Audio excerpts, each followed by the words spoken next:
नमस्कार। चर्चा में है बिहार और नीतीश कुमार और बीजेपी।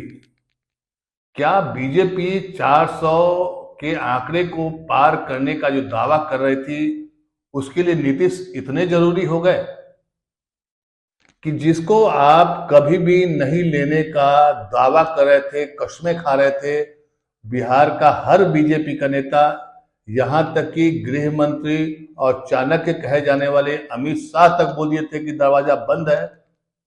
कल शाम तक गिरिराज सिंह से लेकर के तमाम बड़े नेता बीजेपी के बोल रहे हैं कि नीतीश पलटू चाचा है, बार बार बदल देते हैं पाला, इसलिए उनके लिए दरवाजे बंद हैं।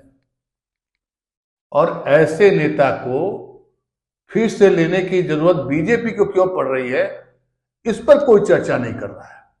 बीजेपी की ऐसी क्या मजबूरी है?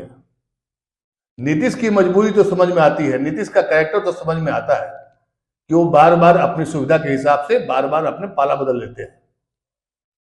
और पलटू राम हो चाहे जो भी आप उसके आप उनको बताएं, समझें, लेकिन यही बीजेपी एक समय में नीतीश कुमार को सुशासन बाबू कहते थे, क्योंकि उनके साथ लंबे समय तक सरकार बनाई है, चलाई है। लेकिन राजनीति क्या सिर्फ संभावनाओं का खेल है, या राजनीति में सिर्फ गंदे लोग रहेंगे? गंदे लोग इसलिए क्योंकि आप बोलते कुछ और हैं, करते कुछ और हैं। और ये कौन करता है? कथनी और करनी में किसका अंतर होता है? राजनेता हमारे देश के प्रतिनिधि होते हैं, देश चलाते हैं। अगर उनकी भाषाओं में भी अगर वजन नहीं होगा तो देश का वजन कैसे बढ़ेगा, देश का विकास कैसे होगा?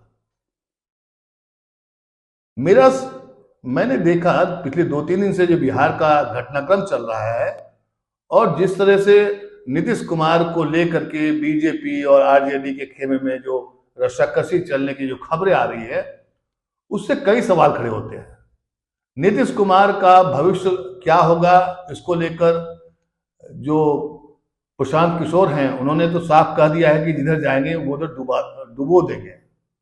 मतलब कि इंडिया गठबंधन से चुनाव लड़े तो भी उनको 5 सीट नहीं आने वाली है, और बीजेपी के साथ जाते हैं तो इसका नुकसान बीजेपी को उठाना पड़ेगा। लेकिन बीजेपी की ऐसी क्या मजबूरी है कि नीतीश को लेने के लिए अपने बिहार के तमाम बड़े छोटे नेताओं को, उनकी आशाओं को, उनके सब चीज को हटा करके बीजेपी आतुर है, दरवाजा खोल रही है। एक बड़ा सवाल है, क्योंकि राम मंदिर बन जाने के बाद जिस तरह से राममय माहौल बनाने का प्रयास किया है बीजेपी ने, उसके बावजूद नीतीश कुमार को लेकर के बीजेपी की बदली हुई रणनीति ये बताती है कि डर नीतीश कुमार को नहीं है। नीतीश कुमार तो कभी आरजेडी के पास चले जाएंगे, उनके पास तो विकल्प है। बीजेपी के पास विकल्प नहीं है बिहार में अपना आधार बनाने के लिए या चुनाव जीतने के लिए। क्योंकि आपको बता दें कि बीजेपी ने वहां पर 17 सीटें जीती थी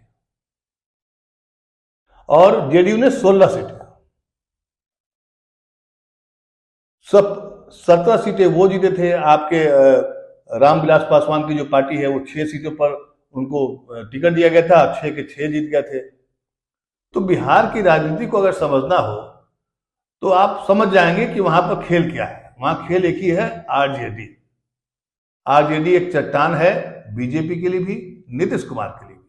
और हाल के दिनों में जिस तरीके से आरजेडी ने नीतीश कुमार के साथ जो सरकार बनाई, और उसके बाद जो शिक्षकों की बहाली हो, चाहे पुलिस की बहाली हो, या अन्य जितनी भी विकास की योजनाएं को जिस तरह से लागू किया है, बिहार अपने आप में एक मिसाल बन गया था।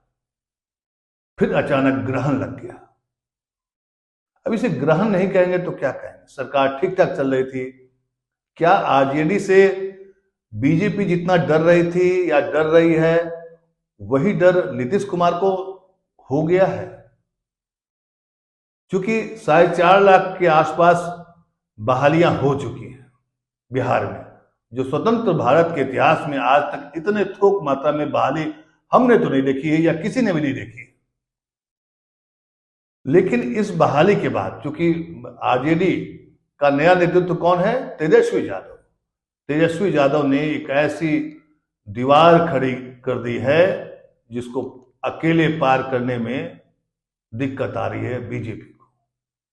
तभी तो जिसके लिए दरवाजे बंद थे उसके लिए दरवाजे खोल दिए गए। और जो कभी कहते थे कस्में खा करके कि हम मर जाना पसंद करेंगे लेकिन बीजेपी के साथ नहीं मिलेंगे, आज पता नहीं कौन सी रणनीति के तहत कौन से बहाने के साथ बिहार की जनता के पास आएंगे। लोकतंत्र में सभी को अधिकार है बोलने का, जीने का, राजनीति करने का, लेकिन नेताओं का ये जो बयान बार बार बदलते हैं और जिस तरह से राजनीति को एक खेल, एक व्यापार, एक बिजनेस बना दिया गया है, वो आने वाले देश के लिए, आने वाले लोकतंत्र के लिए या यूं कहिए कि देश के भविष्य के लिए बहुत ही खतरनाक संकेत देता है। पहले के राजनेता जो होते थे वो आदर्श हुआ करते थे, चाहे महात्मा गांधी हो, नेहरू हो, अटल बिहारी वाजपेयी हो, जयप्रकाश नारायण हो, यहां तक कि अभी जिसको भारत रत्न अवार्ड दिया गया है कर्पूरी ठाकुर, उनको भी एक मिसाल के तौर पर पेश किया जाता है कि राजनीति में सादगी, सहजता और ईमानदारी। लेकिन बस एक बात कह करके हम लोग बात को टाल देते हैं कि राजनीति में कुछ भी हो सकता है। क्यों कुछ हो सकता है? क्यों नहीं अच्छा काम हो सकता है? क्यों नहीं नेता अपनी जुबान पर टिके रहते हैं? एक बड़ा सवाल है। मैं पहले आपको जाते जाते, क्योंकि जब तक आप वीडियो देखेंगे तब तक बिहार की राजनीति और की दशा और दिशा बदल चुकी हो।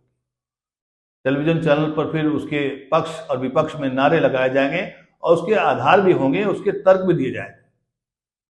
लेकिन जो तर्क हमने अभी 17 महीने पहले सुनी थी या देश ने सुनी थी या बिहार की जनता ने सुनी थी, या उसको सुनिए जैसा। स्पष्ट कह देता हूं, किसी के मन में ये संशय हो कि चुनाव के परिणामों के बाद नीतीश बाबू को फिर से भाजपा एनडीए में लेगी, तो मैं बिहार की जनता को स्पष्ट कह देना चाहता हूं और लल्लन बाबू को भी स्पष्ट कहना चाहता हूं, आप लोगों के लिए भाजपा के दरवाजे हमेशा के लिए बंद हो चुके हैं। माताओं भाइयों में एक बात स्पष्ट कह देता हूं,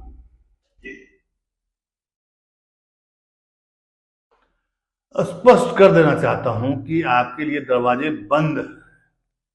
ये गृह मंत्री देश के और बीजेपी के चाणक्य माने जाते हैं। उन्होंने कहा कि आपके लिए दरवाजे बंद हो गए। फिर किस मुंह से आप जा रहे हैं उन्हीं के पास जिनके लिए आपने दरवाजा बंद कर दिया है? अब जैसा नीतीश कुमार जी का भाषण सुनिए।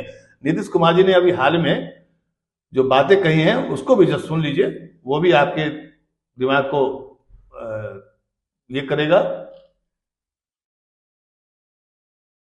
नीतीश कुमार जी ने जो कहा है उसको भी सुनना बहुत जरूरी है।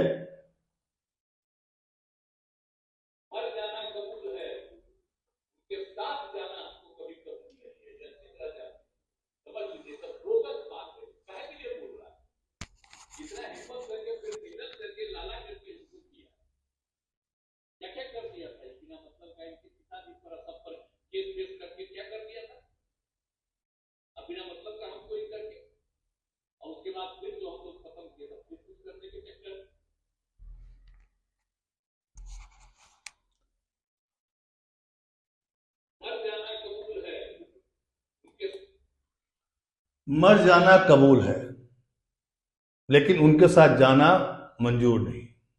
यह है नीतीश कुमार, जिनके बारे में हम आपको बता रहे थे और राजनीति की बातें समझाने का प्रयास कर रहे थे। हम और आप तो समझ जाएंगे, लेकिन ये राजनेता न समझेंगे और न समझने देंगे आपको, हमको, बिहार को या देश को। सोचिएगा जरूर।